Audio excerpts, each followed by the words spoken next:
So for the beer that name some who a ekoso ewe manga no say 80 so per news a ekoso pa. Let's just say or subscribe to the no TV, like comment ewe comment section user. Click on the notification button for more news. Abi Tisiano I one of the trending news back could be about betomina so. It's me person myself bro bebre na majo wada je bebre. It's come on your hotel marcia medasi.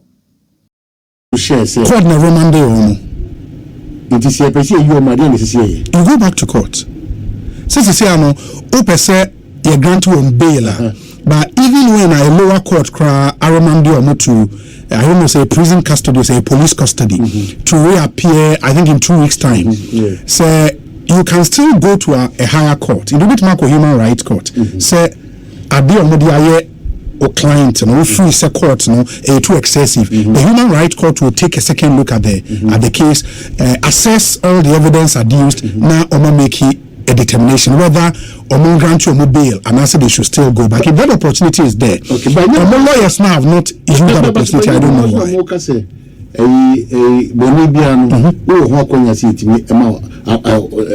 So every offense is bailable. Sure. It is true. I mean, every of the Supreme Court are establishing in Martin Pebu, any Attorney General case, it's clear. But mind you, say, and yet it is bail is still at the discretion of the judge.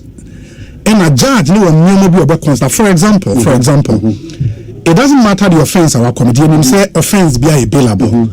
But I was a court, you know, a satisfied who say, Nipa na granting the bail, no one or a house address.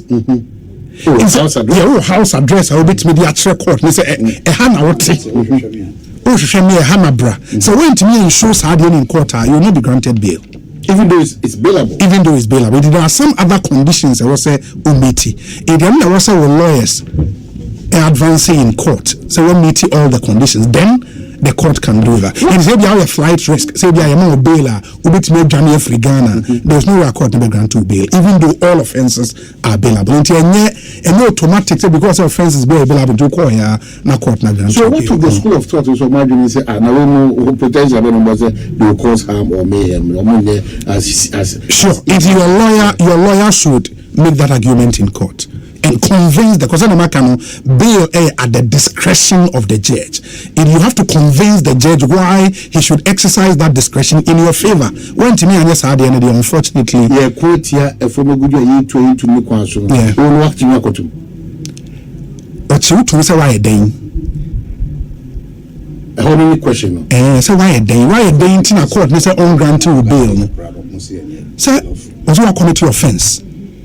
And for that offense now committing a police for the work court and a police for prosecuting a show evidence and what's say no bail in a court not your moment you're not can they be pardoned say okay come I decide make us say there is an opportunity to go up human rights court, which is a high court. We're in a circuit court, and the high court would look at the whole way and come to a determination. Say, excessive. Maybe I am grant you a mobile. When the high court decides so, court of the circuit court may not send there. So, Adam will be to me. Adam maybe an out you not a aware for can I use you in Rania? With the so teacher and found this. I would be what will be. I don't want to say teacher and found this. With the and same for the crowd. Now you in the a bro so cry. Another some moment to a good deal of crown or mutation or moon say soon moon kono kotato. Wadinya okikaso kwa mudaba we mudia no bitima what of you say do this maybe the simple way is say all those arguments should be made in court. And then when they say the court no koi and the lawyers make argument. So if you have any superior argument, go and make that in court. Convince the judge why you are exercising the discretion in your favor. It's as simple as that. I mean, you can have the conversation in the court of public opinion, and everybody is allowed to do that. But when you stand in a court of law, it's what you didn't convince the court why a judge, no discretion. I then I may exercise our discretion in your favor. Convince me, and a clear new mind. What's about the convince the court for them to grant you the bail? For maybe make sure a ban was your baby say, because I say, no man, and say, Sakatuno. I didn't say, no, I was according to law. And they say NDC for a train and say in all 16 regional capitals. Yeah. Say Auntie Asembonibia. And you also say young family Juma. I say we from young Rani the Ejuma. Say young one coming on even in this case, no. Say me people say when we so many harmful. Yes. But I mean, the court not take a decision. No? Even if they would be freed, it is still the court now say take his decision. Even if you bit me jai or more, because it is still the court. Unless the president exercise say pardon, then no say you sentence say they've not been sentenced. Just remand for them to reappear in court. And it is still the court. It will make us there are other options available. Okay, so finally, before we move to solution proper, I'm also say approach the phone more because I'm who baby yedu because baako shase na no mu say achiano there's a community and sana akojensem. I think the police, I mean you can I don't know. I mean, but ubet me blame police no for how we call about the whole protest. We be aka say oh na nipa ni sha in the Osanka police for echo in hard any idea on them no stop it. But what is Russia police na nka so general posturing on this debate no was say they did not want to be provoked. You know, those are not my very relaxed, making sure because ultimately you should know say a constitutional right now for exercising, and you don't have to necessarily place any fetter on amount for exercise of a constitutional right. It's all your police and so it was always a balancing act, no? And I believe say the police wanted to be clear. Say there or no be obi so, and you cannot blame them that much. Some was a demonstration, no? The man here they say. Sometimes you don't mean control normal demonstrators, but will be a demonstration, man.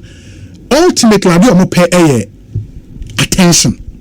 Demonstration, we are not demonstration. I after this, I don't we may issue press release now, call baby. But how they pay attention in the area excesses kakra ebede ebetimi aba. In how the police would manage all of that. Nolly prosecute, and I said, Attorney General, I don't know, enters a nolly prosecute. Oh, we didn't to us, we did,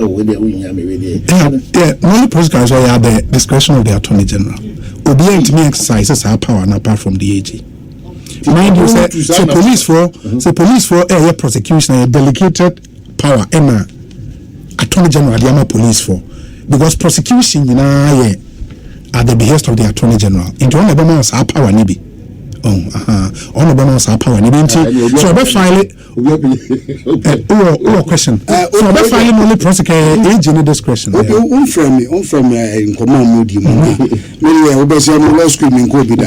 Many law that. Who's Rabbi? Me Shadami. Rabbi is a Morris International School. Ashana the Abin and the John Mahama shirt in Swafe. But I said, but also be so cancer also shirt in effect. Okay, the other person be say. Law no a book no dear na say ye defense and the account. A question that maybe so because what last year was as a hit be about mine because of sir I said the most create by where the men judges and Minions and Chom allow me say the bosom of the law is in the law is in the bosom of the church. Mona Mokanasa into Amuna school and we some discretion said the Okan. But so to me, I say it be mine.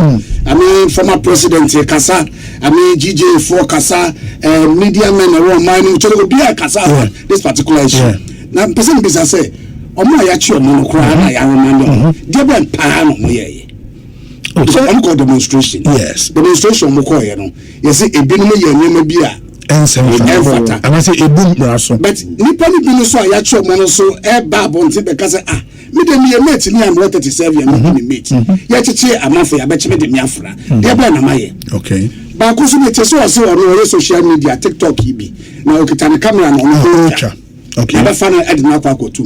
Obi crowd was no fra sorry na eba.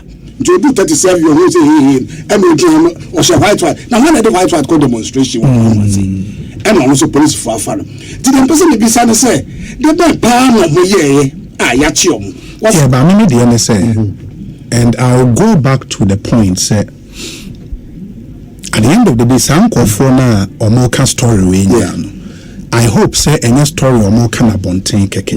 Now in court and so can the same thing. And because the point is say many say omu courtroom one judge because move na enko. They had an opportunity and I'm more counsel. Counsel should make the argument for them. And I make us say how you convince